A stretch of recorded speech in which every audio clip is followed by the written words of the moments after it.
is Adam Luczak from Unconscious Berlin, and you're listening to a very short introduction to queer psychology and psychoanalysis.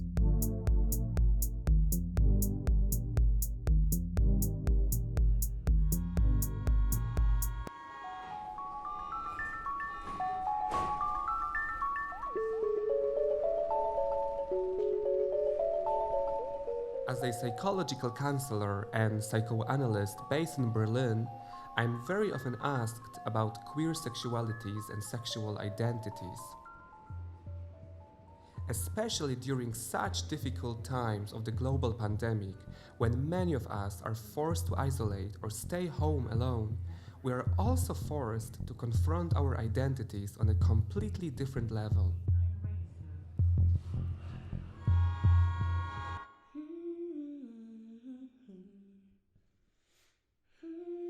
We've been spending so much time only with our own selves that the question of intimate identity has become extremely important.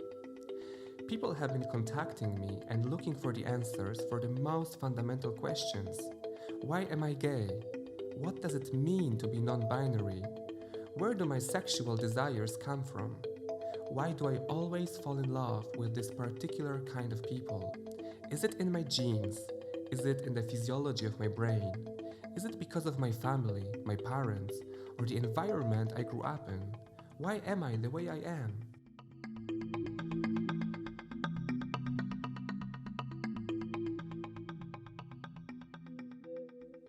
I myself identify as a queer person. For me, this essentially means having non-heterosexual desires and perceiving my body through a greater political context of power relations. This kind of identity brings with it an infinite number of doubts and questions on a daily basis.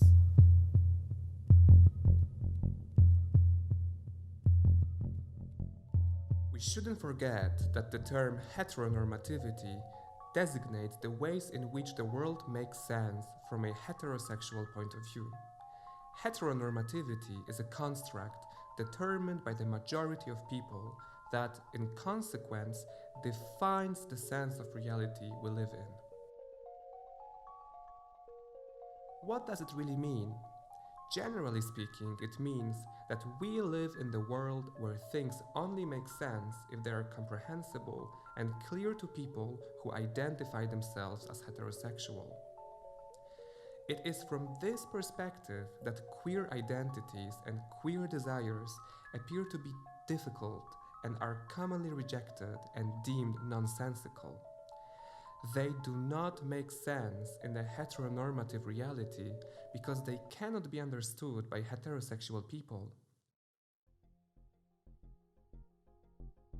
This rejection renders queer people and queer bodies as the embodiment of this lack of sense, causing many a great amount of difficulties and sufferings, which can result in severe depression, crippling anxiety, suicidal thoughts, and social isolation.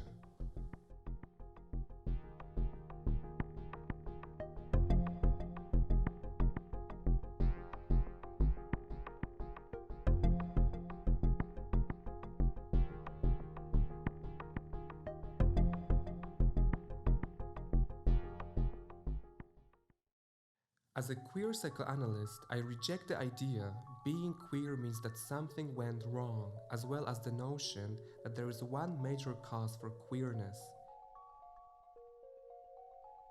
Drifting away from normative forms of psychology, in my practice I'm very attentive to the subjective way through which one gains pleasure, and to the way sexual desires and fantasies are embodied and create meaning in life for each person differently.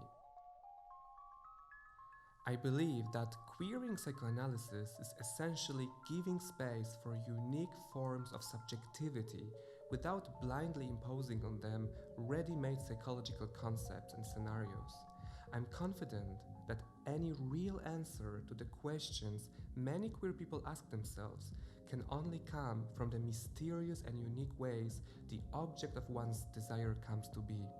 That is, from the fundamentally unrepeatable history every human being has and makes their own.